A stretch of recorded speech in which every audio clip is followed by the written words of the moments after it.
அம்பேத்கர் சொன்னார், ஜாதி எப்படி பின்னப்பட்டிருக்கிறது என்றால் ascending order of reverence, descending order of contempt. சாதி எப்படி இருக்குன்னா, இப்படி படுக்கையா இருந்தா ஒரே உடைச்சிட்டு போயிடலாம், படிக்கட்டுகளாக இருக்கிறது. மேல போக போக ascending order of reverence, descending order of contempt. கீழே போக போக அவமானம், மேல போக போக பெருமை. இந்த பெருமையை ஒவ்வொருத்தரும் விட்டு கொடுக்கறது இல்ல. இப்போ இன்னும் பச்சையா சொல்றேனே, ஒரு அருந்ததியோ ஒரு சக்கிலியரையோ மேல இருக்க பறையரோ பல்லரோ அவன் எனக்கு கீழங்க, இவருக்கு ஒரு பெருமிதம். இவரை வன்னியரோ கல்லரோ தாக்கும் போது அவருக்கு எனக்கு கீழே அவர் இருக்காங்க, அவர் பெருமிதம். அப்புறம் அவருக்கு மேல முதலியார் இருப்பாரு, அவருக்கு ஒரு பெருமிதம். முதலாளி மேல பிள்ளைமார் இருப்பாரு, அவருக்கு ஒரு பெருமிதம். எல்லாத்தையும் சூத்திரமா அவன் ஒருத்தர் இருப்பான், அவனுக்கு ஒரு பெருமிதம். இந்த பெருமிதத்தை நாம் உடைக்காம நாங்க பாத்துக்கிறாங்க.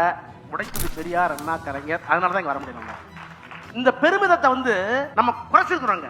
எதால குறைச்சிருக்கோம்? ஜாதி இருக்கு, அதான் சொன்ன, ஜாதி இருக்கு. ஆனால் மொழியால் தமிழர்கள், இனத்தால் திராவிடர்கள், நாம் எல்லோரும் சமம், எல்லாத்துக்கும் எல்லாம் வேணும். அதான் சொன்ன சமூக நீதி. எனக்கு ஜாதி உணர்வு இருக்கு, ஆனா எனக்கு கீழ இருக்கும் படிக்கணுங்கிற எண்ணம் இருக்குல்ல. அந்த சமூக நீதியை திராவிட முன்னேற்ற கழகம் நம்ம வச்சிருக்கோம், திராவிட இயக்கத்துல. அந்த நீதி அங்க இல்லாதனால அந்த ஜாதியை வச்சு என்ன பண்றோம்? ஜாதியை தட்டு. அதனாலதான் விஸ்வகர்மா திட்டம் எதுக்காக வந்துச்சு? 1952 குலக்கல்வி திட்டம் வேணாம்னு சொல்லி நம்ம தூக்கி போட்டோம். ஆனா இப்ப என்ன பண்றோம்? 52 இருந்து 75 ஆண்டுகளுக்கு பிறகு விஸ்வகர்மா.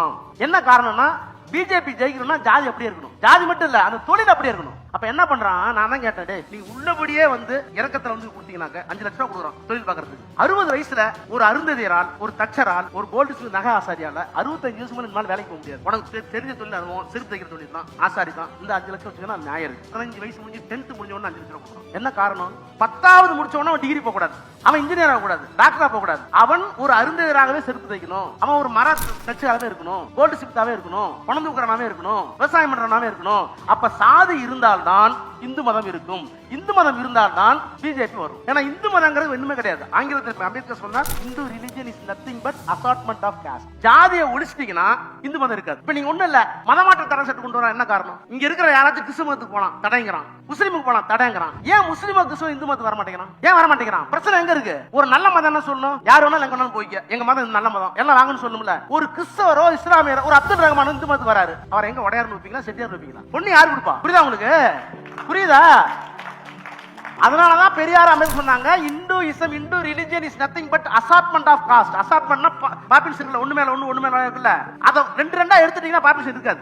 ஒரு மாடிக்கு போறோம்ல படி, அந்த படியில இடம் 4 படி எடுத்துட்டா போக முடியுமா? போக முடியாது. அப்ப இந்து மதம் என்பது சாதிகளின் தொகுப்பு.